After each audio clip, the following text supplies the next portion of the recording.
I'm J.R. Church. Welcome to today's webcast. Gary Sturman is with me again as we continue looking at Psalm 110 and the marvelous message. You see, it is the most quoted psalm in the New Testament. It starts out in Matthew when Jesus is fussing with the Pharisees and he asks them a question. He poses a question to them. Gary, tell us about it. Well, he poses a question to the Pharisees about his identity. Now, he's speaking to them as Messiah, and they don't know he's Messiah. And he says to the religious authorities of Israel, what do you think about the Messiah? And I'm putting it into colloquial terms. What's your opinion? And you know what they say, 2 Jews, 3 opinions? Well, I'm sure there were more opinions than that. He says, whose son is he? Now that's an important question. Messiah is going to be born. Yes. Jesus said, if given that that's the truth, whose son is he? What a marvel. If there is maybe one universal question, that's got to be the one. In fact, when we evangelize, JR, we take the message of the gospel to people. That's the question we deal with. Who do you think Jesus is? Do you think he's a son of God? And if not, let's talk about it. Well, that's what he was saying to the Pharisees. Yeah, and the Pharisees came back with, he's the son of David. Son of David. And so Jesus counters with saying, if he's the son of David, why did David call him Lord? Yes. So this is a very important psalm.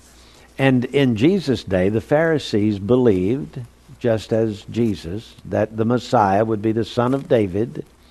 And so Jesus said, well, okay, Psalm 110, referring to the Messiah, wherein David calls him Lord, Adonai. Gary, that's a lot different. Now, the rabbis had to agree with that back then. That was official Judaism's rabbinical commentary. But today, having rejected Jesus as the Messiah, the rabbis have a different take on Psalm 110, don't they? They do, and I'm holding here a copy of a rabbinic commentary from contemporary times. Actually, probably this commentary would date back a few centuries, the opinions therein.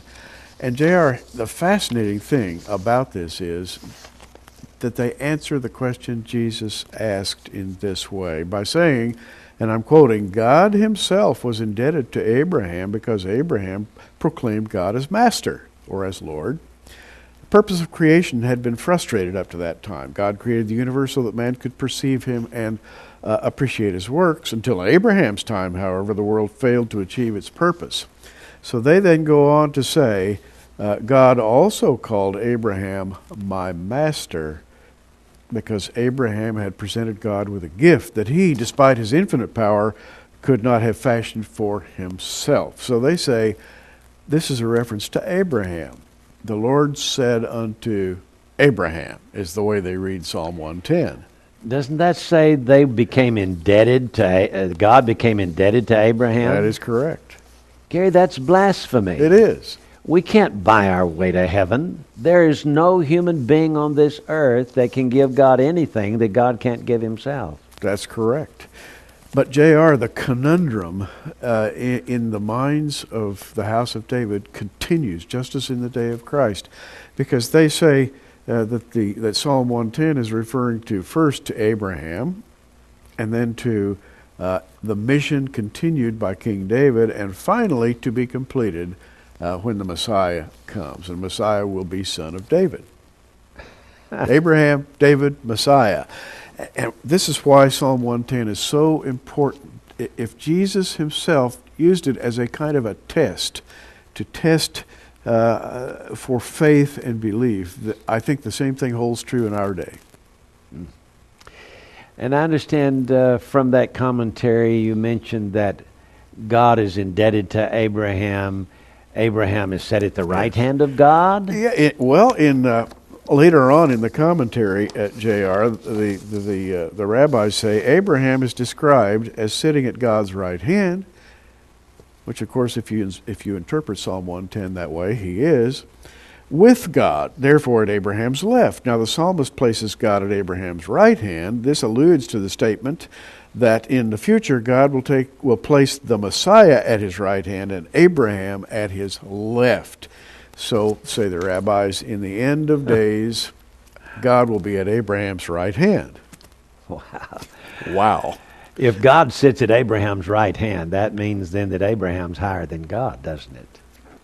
That's the implication That's of right. that rabbinical commentary. Absolutely correct. I'm sorry. I have to say that's blasphemy. I can't help it. I mean, I'm a theologian. Nobody is higher than God. All right? I don't know about anybody sitting at the left hand of God, but that doesn't make God subservient to sitting at the right hand of somebody on his left. So Jesus asked the question, if David then call him Lord, how's he his son?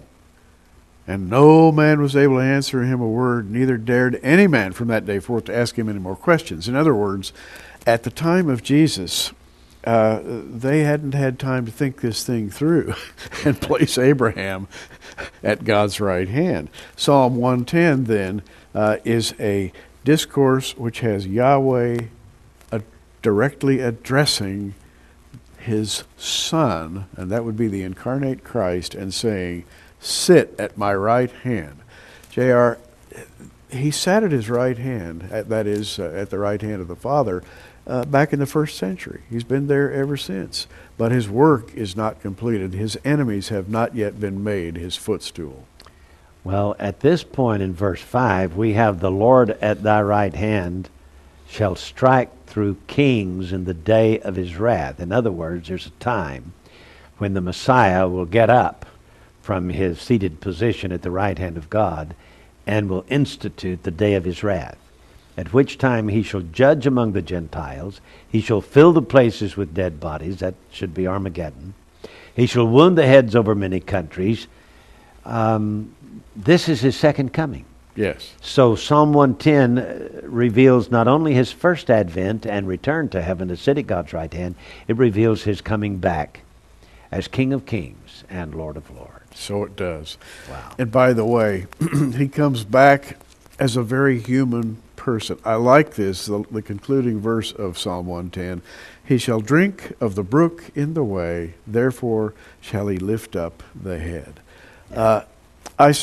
In my mind, I see him crossing the Jordan, the brook, the dividing line, if you will, going into the Holy Land to take his rightful position, and drinking of the brook in the way and being strengthened. What a marvelous metaphor. It places the Son of God in a human context. He loves us. He loves you, by the way. And this would be the time for you to make a decision to follow him. Yes, it would. If Psalm 110 is a prophecy of the conclusion of of Jesus sitting at the right hand of God and the institution of the day of his wrath, then this year could be most important. How and when it will occur, we don't know. But I can tell you that we can be looking up because our redemption draws nigh. I want to mention one other thing to you before we conclude the program today. In the morning, I'm going to have a scheduled MRI. That's a magnetic image resonance of my liver. As many of you know, I have cancer. It has been metastasized from my colon to my liver, and that places me at stage 4. And we've been chasing it. We've been killing those little buggers, as they pop up. 3 months ago, I had an MRI, and it showed that all the tumors were dead. I had 2 tumors. In the morning, we're going to find out if we've got a new tumor or not. And I'm praying that everything will go well. I just want you to know that as soon as I find out something, I'll let you know. Gary, final word? Well, J.R., I would say we will be earnestly in prayer for you. Those of you who are prayer partners out there, we would deeply, deeply request your heartfelt prayer as J.R. continues to fight this battle for his health. And J.R., I personally believe that health comes from the Lord, wealth comes from the Lord. He's the source of our blessing and our providence. We rest in that faith, and we value your prayers. Yes, we do. I'm J.R. Church with Gary Stearman. God bless you. Have a great day. We'll see you again tomorrow. And we'll let you know if we know anything. If we can learn anything, we'll let you know. God bless.